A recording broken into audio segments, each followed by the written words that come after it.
विजया एकादशी फाल्गुन मास के कृष्ण पक्ष की एकादशी को कहा जाता है। यह एकादशी विजय की प्राप्ति को सशक्त करने में सहायक बनती है। तभी तो प्रभु श्री राम ने भी इस व्रत को धारण करके अपनी विजय को पूर्ण रूप से प्राप्त किया था।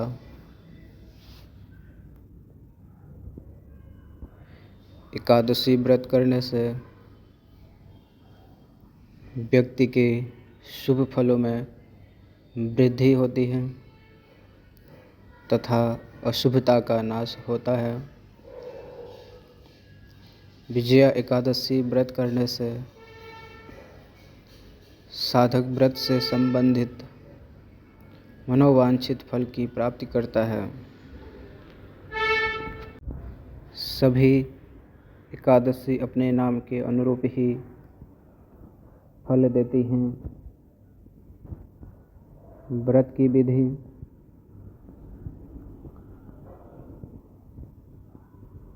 विजया एकादशी व्रत के विषय में यह मान्यता है कि एकादशी व्रत करने से स्वर्णदान, भूमिदान, अन्नदान और गोदान से अधिक पुण्य फलों की प्राप्ति होती है। एकादशी व्रत के दिन भगवान नारायण की पूजा की जाती है। व्रत पूजन में धूप, दीप, नैवेद्य, नारियल का प्रयोग किया जाता है। विजय एकादशी व्रत में 7 धान्य घट स्थापना की जाती है। 7 धान्यों में गेहूँ, उड़द, मूंग, चना, जौ, चावल और मसूर हैं। इसके ऊपर विष्णु जी की मूर्ति रखी जाती है।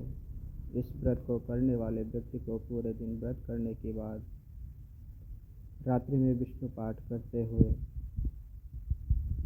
जागरण करना चाहिए।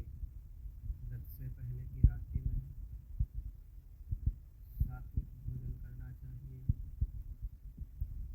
और रात्रि भोजन के बाद कुछ नहीं लेना चाहिए। एकादशी व्रत 24 घंटों के लिए किया जाता है। व्रत का समापन द्वादशी तिथि के प्रातःकाल में अन्न से भरा घड़ा ब्राह्मण को दान करके किया जाता है।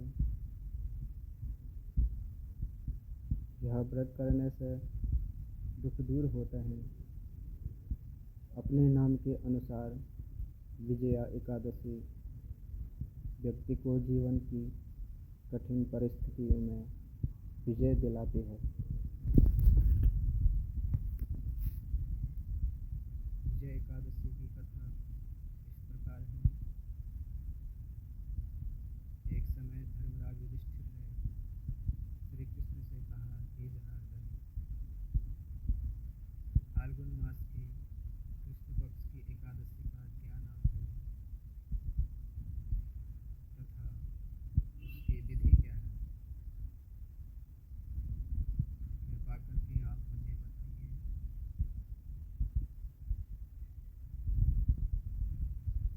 श्री भगवान बोले, हे राजन, फाल्गुन मास की कृष्ण पक्ष की एकादशी का नाम विजया एकादशी है। इसके व्रत के प्रभाव से मनुष्य को विजय प्राप्त होती है। यह सब व्रतों से उत्तम व्रत है। इस विजया एकादशी के महात्म्य के श्रवण व पठन से समस्त पाप नाश से प्राप्त हो जाते हैं। एक समय देवर्षि नारद जी ने जगत पिता ब्रह्मा से कहा, महाराज, आप मुझे फाल्गुन मास के कृष्ण पक्ष की एकादशी का विधान कहिए। ब्रह्मा जी कहने लगे कि हे नारद, विजया एकादशी का व्रत पुराने तथा नए पापों को नाश करने वाला है। इस विजया एकादशी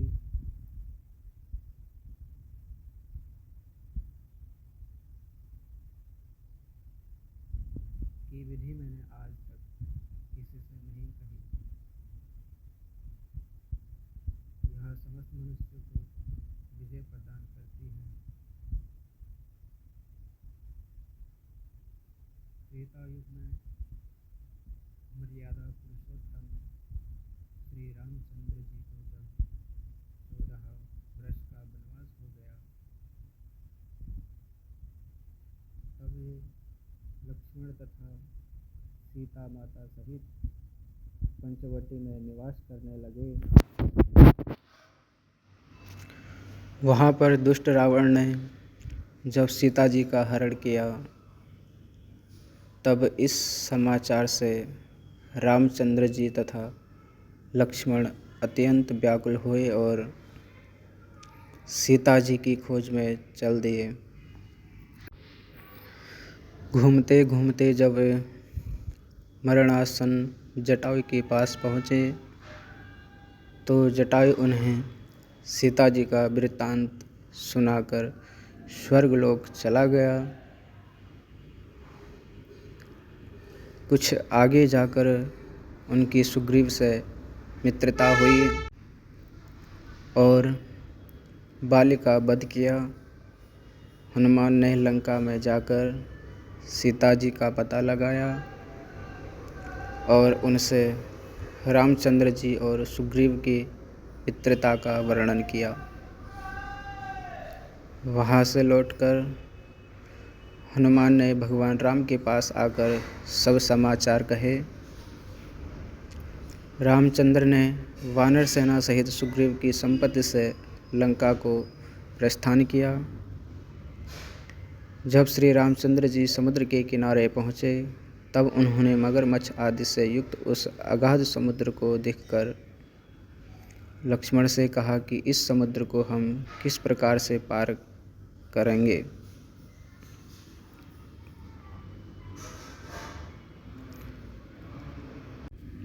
लक्ष्मण ने कहा, हे पुराण पुरुषोत्तम, आप आदि पुरुष हैं, सब कुछ जानते हैं। यहाँ से आधे योजन दूर पर कुमारी द्वीप में वकदालभ्य नाम के मुनि रहते हैं। उन्होंने अनेक ब्रह्मा देखे हैं। आप उनके पास जाकर इसका उपाय पूछिए। लक्ष्मण जी के इस प्रकार के वचन सुनकर श्री रामचंद्र जी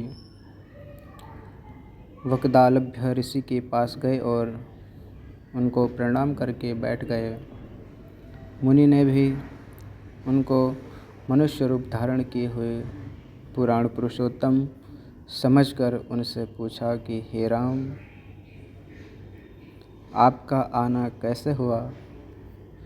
रामचंद्र जी कहने लगे कि हे ऋषि, मैं अपनी सेना सहित यहाँ आया हूँ और राक्षसों को जीतने के लिए लंका जा रहा हूँ।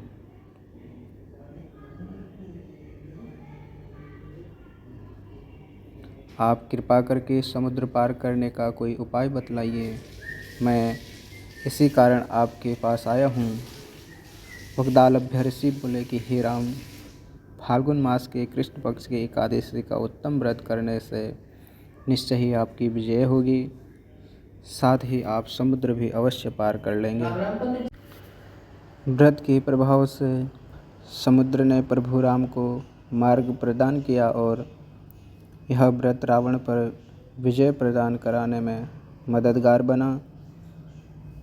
तभी से इस व्रत की महिमा का गुणगान आज भी सर्वमान्य रहा है और विजय प्राप्ति के लिए जनसाधारण द्वारा किया जाता है।